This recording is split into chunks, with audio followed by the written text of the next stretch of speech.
In the last video, we spoke about supermind, superconsciousness, yoga, and AI in our current evolution.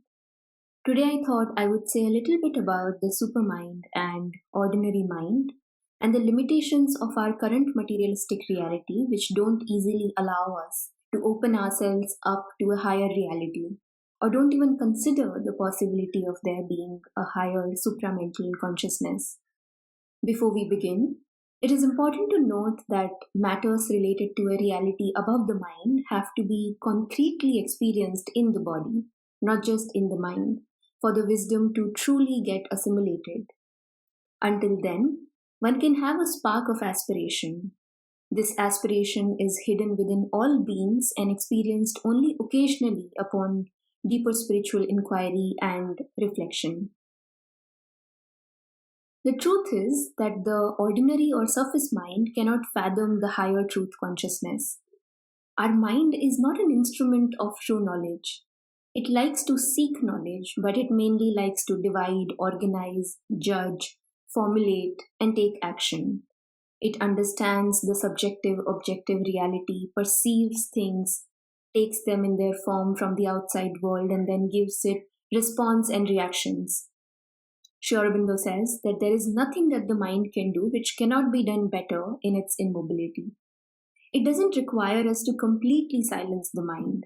The thoughts can go on in the surface mind, but we should be able to come to the back, go into the depth, and operate from there to meet a new possibility.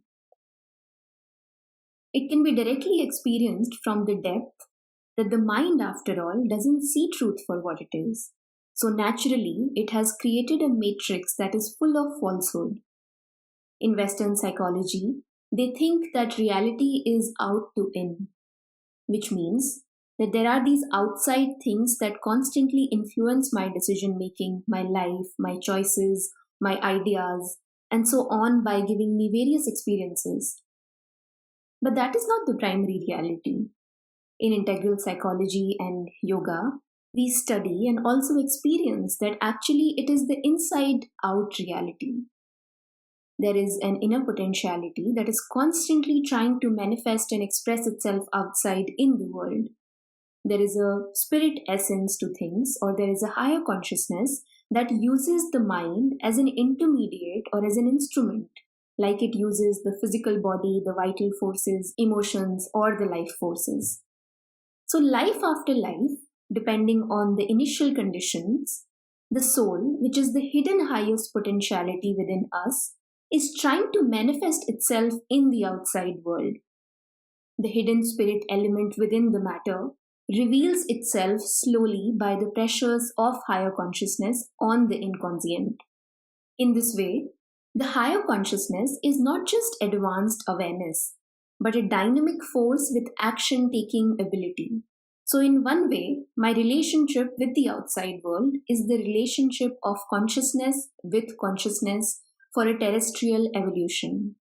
Or my relationship with the outside world is actually my own relationship with myself. That's why in the Yoga of Aurobindo, there is a psychic being and then there is the soul. The soul is unchangeable, but the psychic being actually participates in the process of evolution by using mind, life forces, emotions, vital forces as instruments to express itself, so that it can finally achieve the results of that initial condition from which it was born. This expression comes when lower nature is transformed into higher nature, or from apara prakriti to para prakriti, which has unifying principle or is capable of unity. As we discussed in the last session, the whole of nature with N capital is aspiring towards this transformation, trying to make us realize the unified truth.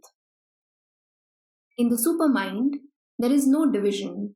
There is just one unified, pure consciousness and pure wisdom. And experientially, we can tell that it is something that moves fast with a super fast flow. It is luminous. There is not an iota of ignorance there. The thing intended, the thing willed, and the thing achieved are exactly the same in that consciousness. Now, how it is going to manifest itself on this earth and how this manifestation is going to look like is something that we can't comprehend right now.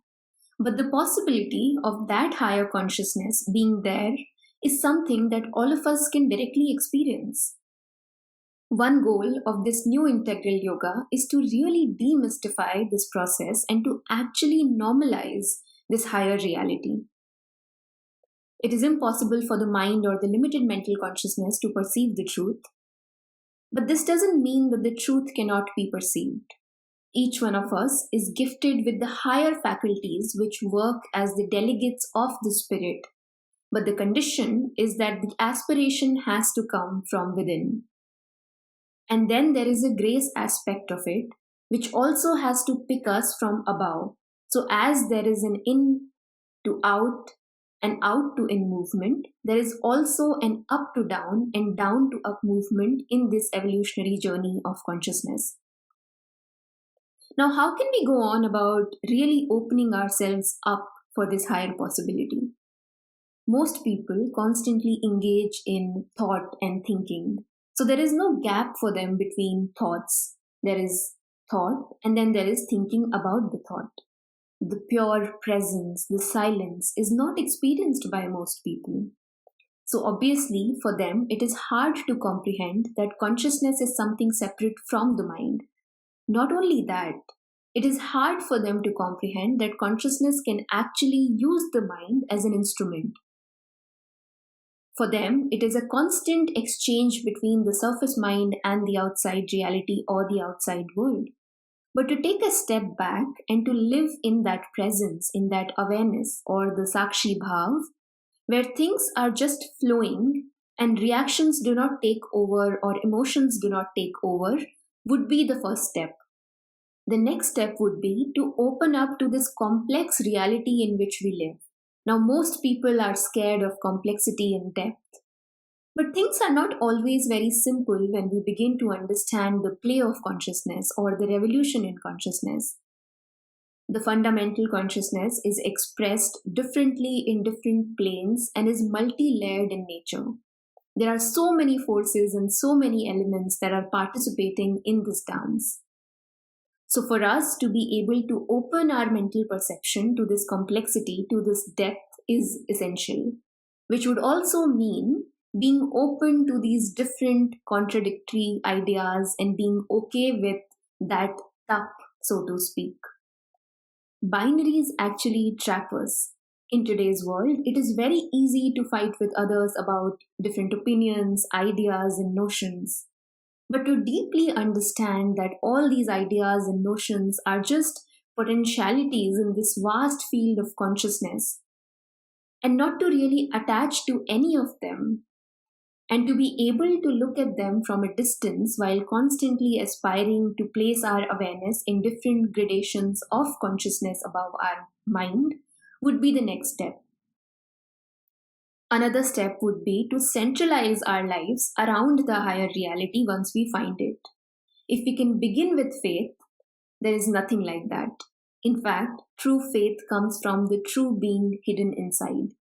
But if we are taking the path of Jnana Yoga, then we really have to take that scientific temper, which is not just accepting the materialist view, but opening ourselves up to seeing consciousness as this fundamental reality, which is above all manifestation and is the cause of the manifestation, not an effect of that. Even the cause and effect reality, for example, is just an instrument for consciousness to express itself fully in this materialistic reality or upon earth. I invite you to stay above or behind the surface mind and open up to those different gradations of consciousness like intuitive mind, illumined mind, spiritual mind, and so on. We will experience at some point that the very substance of the supermind is very, very different from the substance of this material mind. Our current mind has rigidity, it is not plastic, it is not flexible, it is bound by certain laws. But the supermind, on the other hand, is highly plastic and flexible. More than anything, there is a tremendous light in that consciousness which hopefully many people will experience. in the coming times as the pressures from above intensify.